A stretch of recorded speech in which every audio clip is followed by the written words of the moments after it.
మీ ఇంట్లో కూడా ఈ చట్నీని రెగ్యులర్గా చేసుకుంటూ ఉంటారా? అయితే తప్పకుండా కామెంట్లో తెలిపండి. నేనైతే ముందుగా వీడియో వద్దులే, చాలా మందికి తెలిసే ఉంటుంది, మళ్ళీ మళ్ళీ ఎందుకు చూపించడం అని అనుకున్నాను.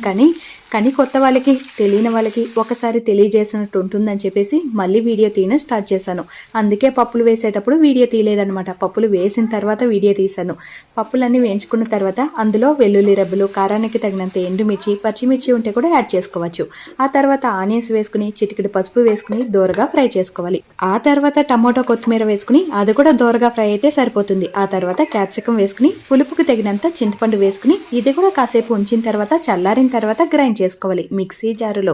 ఆ తర్వాత తాలింపు పెట్టుకోవాలి. ఈ గ్యాప్లో నేను ఇడ్లీలు కూడా పోసి పెట్టేశానండో. ఇడ్లీలు కూడా ఉడికిపోయిందనమాట.